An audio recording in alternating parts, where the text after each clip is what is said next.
আছে আমি বলবো, আমি একজন সাধারণ মানুষ হিসেবে বলবো এরা পুরো ব্যর্থ। শিশু পর্যন্ত মনে করেন রেহাই পাইতেছে না। আওয়ামী লীগ সরকার থাকতে মনে করেন আমরা শয়তান ময়দান আসিল, সব জেলের ভিতরে বন্দী ছিল।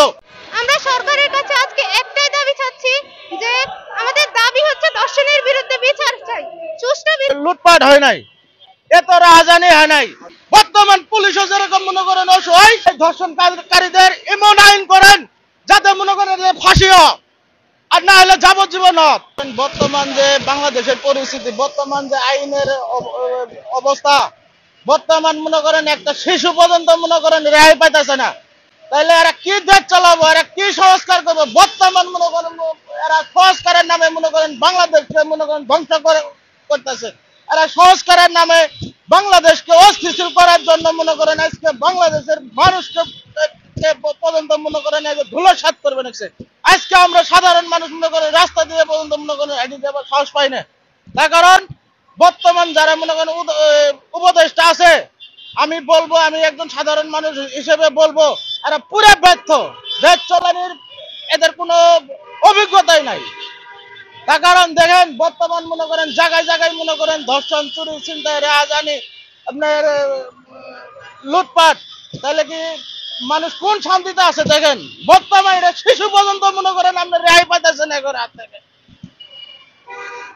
আপনারা সাংবাদিক মানুষ জায়গায় জায়গায় ঘুরেন, দেখেন বাংলাদেশের আনাচে কানাচে পর্যন্ত মনে করেন আপনার চোর, সন্ত্রাসী, ছিনতাইকারী, ধর্ষণকারী আপনার সিঁড়ি সিঁড়ি গেছে গা।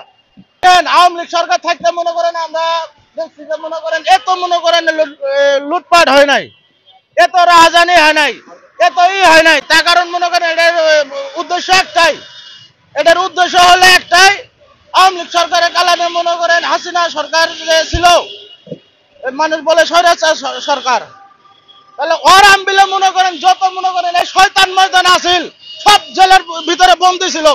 যত চাঁদাবাজ, লুটপাটকারী, ধর্ষণকারী, চোর, ছিনতাই, দুর্নীতিবাদ, তারপরে আপনার ডাকাত, সব মনে করেন আপনার জেলের মধ্যে বন্দী ছিল।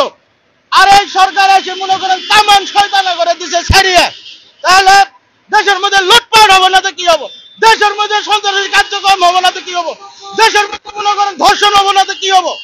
বর্তমান পরিস্থিতিতে মনে করেন বাংলাদেশের এমন কোন মানুষ নাই যে মনে করেন শান্তিতে আছে।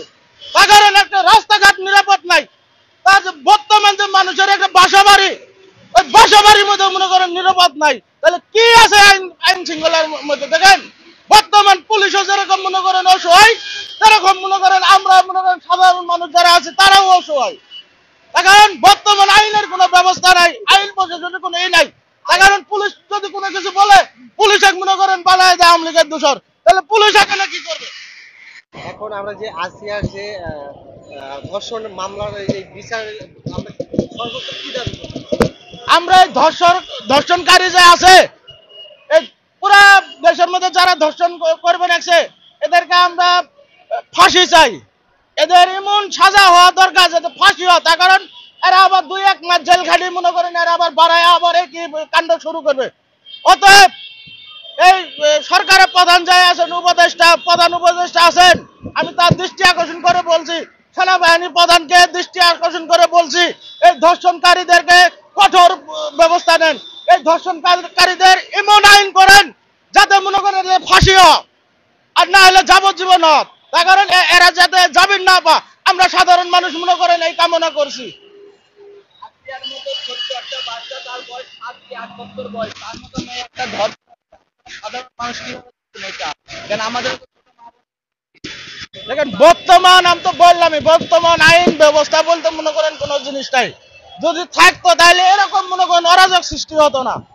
আমি ওই জন্যই সবাইকে, বাংলাদেশের তামান মানুষকে আমি আহ্বান জানাতে চাই, এই ধর্ষণকারীদের ধরেন, এই ধর্ষণকারীদের ধরে আপনারা আইনের আওতায় দেন এবং এমন আইন ধর্ষণকারীরা তার বয়স থাকতে যাতে এরা জামিন না পা।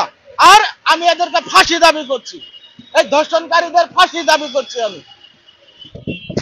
আমরা সরকারের কাছে আজকে একটাই দাবি চাচ্ছি যে আমাদের দাবি হচ্ছে ধর্ষণের বিরুদ্ধে বিচার চাই, সুষ্ঠু বিচার। সরকার আজ জুলাই আন্দোলনের পরে আমরা দেখেছি অনেক ধরনের আন্দোলনে বিরুদ্ধে অবক্ষয় করা হয়েছে, কিন্তু